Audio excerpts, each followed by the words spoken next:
Congressman, Speaker of the House doesn't have to be a congressman. Indeed, you voted for Heath Shuler, the late Colin Powell, and others when you did not support Nancy Pelosi. Do you see a compromise or outside candidate coming in this, and who would aspire, or do you think one of those outside candidates might actually concern you? Well, I think Kevin McCarthy will probably end up getting it, but it could be pretty messy and after many ballots and a lot of Republican infighting. But my fear is that Donald Trump might express an interest, because you do not have to be a House member to be elected Speaker. His candidates didn't do very well last time. He's probably looking for a boost some way, and he could easily come in and sweep the nomination, because a lot of Trump supporters are in the House of Representatives, and that would, in my opinion, be truly unfortunate. A New York Times op-ed writer once called you the conscience of the House, a lonely voice in this ugly era, a lonely voice for civility in this ugly era. How do you feel about that kind of praise? Have you had many members of the House come over the years for your advice and counsel? People have been very kind. I try to be calm and fair and knowledgeable. And those qualities can be kind of boring sometimes, but most people, when they have a tough decision, they want to get the facts. And I usually am pretty well informed. So I think that sort of calmness and fairness has really attracted a lot of people, at least voters back home. I've never been ambitious in Washington. I've never wanted to be Speaker or climb that ladder. I got my tail handed to me when I ran for the Senate. So I've just been content trying to do a good job for the folks back home. I say this in jest, but based on what people see going on in Washington almost every week, do you have to convince people that Congress even has a conscience? Well, Congress is sometimes less popular than cockroaches. And a lot of folks, unfortunately, like to see fighting on TV. They think that's normal behavior.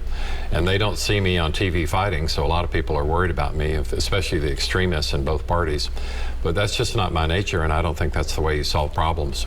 If you are a lonely voice for civility in an ugly era, was your worst day in Congress January 6th, 2 years ago in 2021, when the MAGA mob stirred up by President Trump took over the Capitol and left you, your staff, and almost all of Congress locked in your offices, fearing for your lives? That wasn't my worst day. It was America's worst day, because the Capitol had not been attacked like that since the British burned the Capitol in the War of 1812. And the British then were our enemies. This should never have happened, with misinformed Americans being motivated to somehow attack our own Capitol. It's one of the most destructive events in American history, and politicians who encourage that behavior should be ashamed. The January 6th committee that's been studying this in the House, what happened on January 6th, is expected to make their final report very soon. Do you expect and do you support the likelihood that they'll ask for criminal referrals for President Trump and others to the Justice Department about this matter? Well, already the head of the Oath Keepers has been indicted and convicted by a jury of his peers.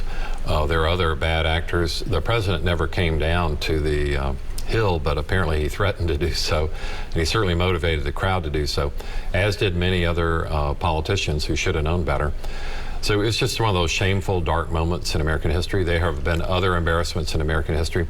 The Joe McCarthy era wasn't great either, but America's greatest quality is our resilience. We make mistakes, but we bounce back from the mistakes, and we need to do that from this episode. After 32 years in Congress, what are you most proud of that you got accomplished while you were there? Well, I'm thankful we have health care for all Americans. My big disappointment, though, is the Tennessee legislature won't let all Tennesseans have that health care, because Obamacare would provide health insurance to all Tennesseans, but our legislature refuses to cover 300,000 people, and they turn down $1 billion a year of help that we could be getting for the folks who need it most in our state. In terms of other disappointments, you voted against the Americans with Disabilities Act back in 1990. You voted against the Superstorm Sandy Relief Act in 2008. Lots of those coming in now because of climate change. Any regrets about that, or any different thoughts about things that you have now about past votes or policy positions? I certainly don't have a perfect voting record, but those are actually two votes that I'm very proud of, because I read the fine print, and we don't get to vote on ideas. I'd voted for the first $30 billion in Sandy aid, and I thought, well, maybe they should spend that before they come back asking for $30 billion more. And on the ADA, that was so poorly drafted from a legal standpoint, and people knew the defects. There were always plenty of votes to pass it, over 400 votes. But I thought it should be properly drafted, because guess what? Over the next 10 years, there were court suits that went 3 or 4 times to the Supreme Court, and every time they cut back on the act because it was so poorly drafted. We have a responsibility not only to come up with good ideas, but also to make sure that it's drafted so that it's protected from a sometimes mischievous Supreme Court.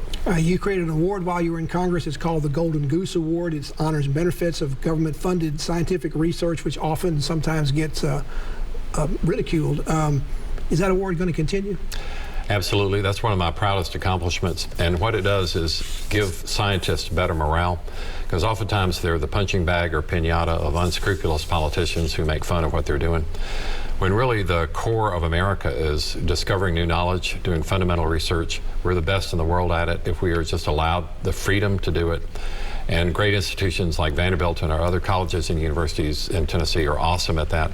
So to celebrate these scientists who are often brave and lonely and who discover things that no human being has ever known about before, that's path-breaking work that I'm genuinely proud of. Very quickly, 2 members of Congress that will be taking your place in representing Nashville are already incumbents. One is not. Any advice for all of them in terms of what Nashvillians expect from their members of Congress, especially in terms of constituent services? I hope that all of my colleagues will listen to the voters, and that means all the voters, because they're going to be tempted to shortchange Nashville. They're going to be sorely tempted to do that because they like beating up on Nashville in these rural areas, when really Tennessee is a great state when we're all together, urban and rural. Congressman Cooper, thank you so much for coming on the program. We appreciate you being here all day. Thank you for your Pat. service, sir. Thank you. And thank you for joining us on Inside Politics. Hope you're back here again for a future show. If you can't get to politics in the meantime, go to my website. You'll find my Capitol Hill commentary there. New commentary posted every Friday afternoon.